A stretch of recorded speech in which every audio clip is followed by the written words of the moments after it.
Hi, it's Chef Chedu again, and welcome to this edition. Today we're going to be talking about fatherhood, while we'll prepare something very simple that a father can easily do for a child at home. I have a special guest today. His name is Emmanuel Essien. He's a very big brother and a very good friend. Emmanuel, welcome to the show. Thank you very much, Chedu.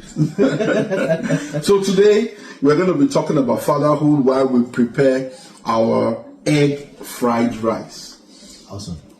I've never prepared egg fried rice before. This is going to be a first. Awesome. Don't worry, there's always the first for everything. Here we're going to be using some things very easily available in your fridge. You can use leftover rice.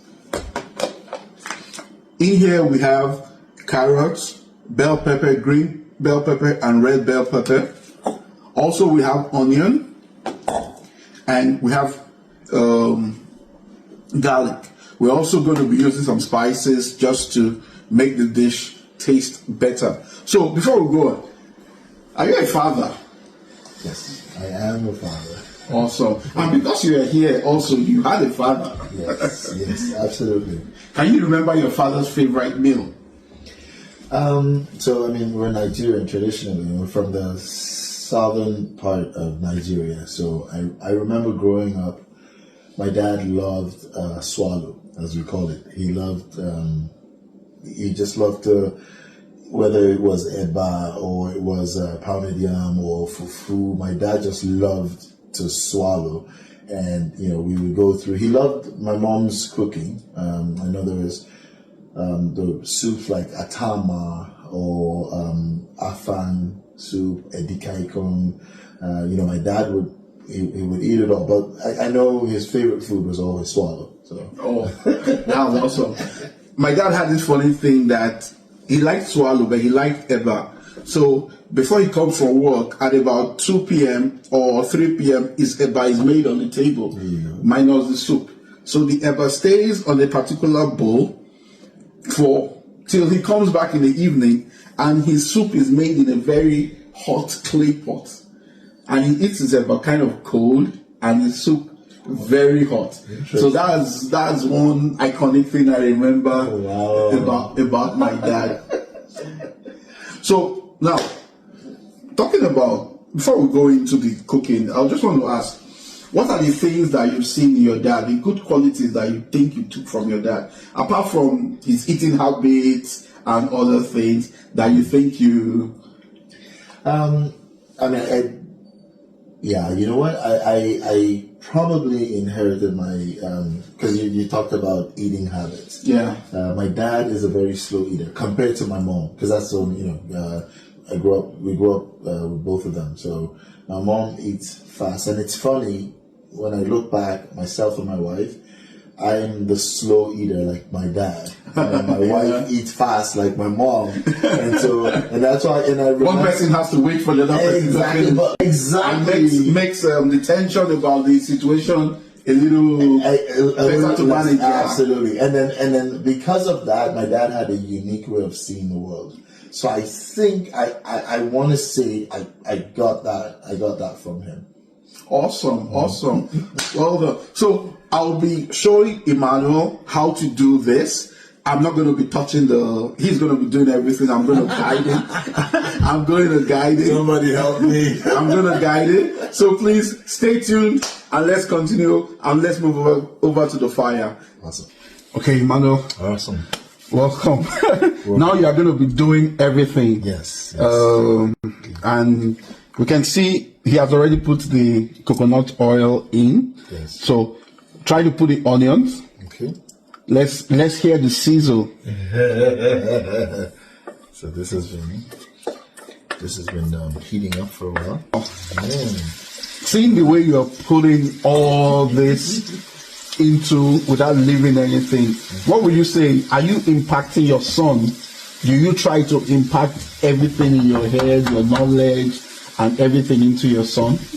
Yes, absolutely. I've always been of the school of thought that one needs to die empty, right? As we're passing through life, we don't know how long we have, but it's a journey, and as we go through life, we learn things, and we don't learn these things to keep it to ourselves, but to pass it on to the next generation and just to anyone that's around us, you know. So I definitely look to pour into him as much as I can, because it's just that we have that little window before they hit adulthood, and then they have to leave us, right? So and go make their own way. So we just pour into them as much as we can. So yeah, I do that. Is it a lot being like a provider financially, and also being a provider like emotionally for them, like emptying up? How do you balance this? I mean, for me, it's I guess I've made a decision a long time ago to be there as much as I can for my family. Growing up, I knew I love being a dad. I just, I've always loved babies. I've always loved to be around, and I just loved community. I grew up with 5 siblings, so we're six kids, and then my mom and my dad. And I told you my dad loved to crack jokes. He was a funny guy. So when we had the time when we were all together, he would make us laugh, and we would just laugh. We love to laugh. We love to have fun. We love to be together. So I knew I always wanted to have a family of my own, to continue that tradition, to continue that, that community, that sense of community. So yes, I do love to. Yes, I provide financially by the grace of God, but I always make sure I always check in on my son. So he's an only child, so I make sure I check in as often as I can. Spend, even if it's just to go pick him up or drop him off, pick him up from school or drop him off at school. I want to take that opportunity to just spend time with him and just talk with him and just see how if he needs me in any way. And I always tell him, let him know that I'm always there for him. So I always try to, I try to take life is going to give you opportunities. Yeah. So just make sure you take them and you see them as such, and then you take advantage of them. That's awesome. That's really awesome. And I can see I'm already making look like a professional. I hope you guys can see. He's already making it look like a professional. Beginner's luck. Yeah. So you can see he's already caramelizing the onion. Yes. So you see, one good thing about doing this is the flavor of the onion gets into the oil, and because the oil is going to go around the rice, and that whole thing goes around the rice, and it makes it more flavorful. So from now, there is really no too serious way to ingredients to go, but the rice always comes last. Good. So you can either break the eggs. Okay, let's do that. And you don't have to whisk them, just break the eggs. I think I don't have a. Do you have a? No. So this is an easy way to break the egg. Just hit it. Oh yeah. Okay. And open it. Yeah. Like that. There you avoid most shells. Oh.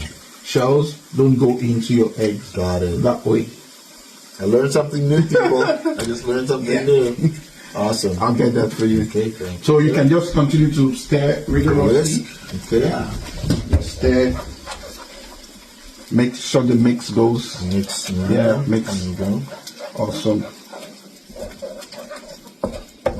This one can start to turn up the heat a little bit. So you give it a slow burn. Yeah, then just keep stirring. This involves a lot of stir. Okay.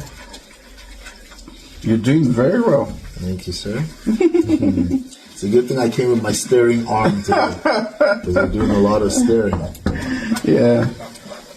So how would you say guidance? What can you advise people that have sons? How would you say it's a way to guide them into the right path? Because these days there are a lot of things that can derail a child. So how will you think guiding a son or guiding a child? What are the things that you think as fathers we can do? Number one, they want your time. Make time for the kids. Even if it's just 15 minutes every day, make time for them. That's number one, especially for the guys, right?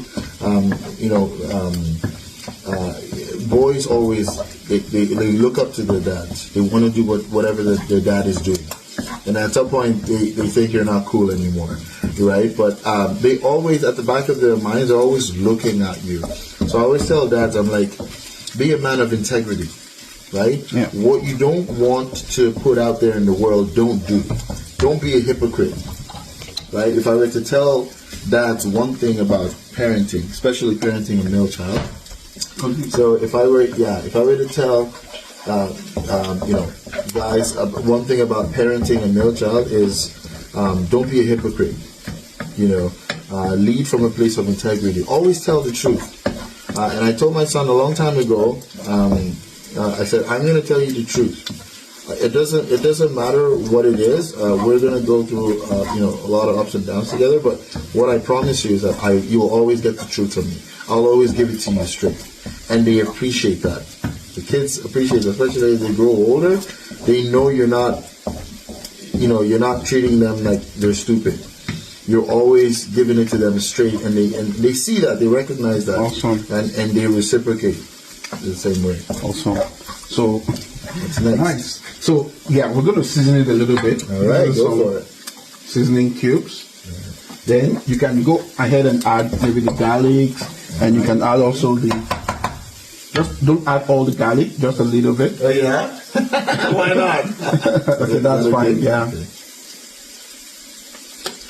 Then you can add the bell peppers. You can add you can add everything. Yeah, you can add everything. Yeah, let's try to be healthy for the kids.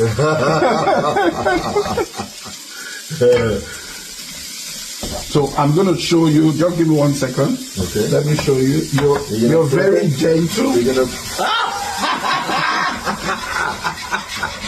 So you need to rigorously.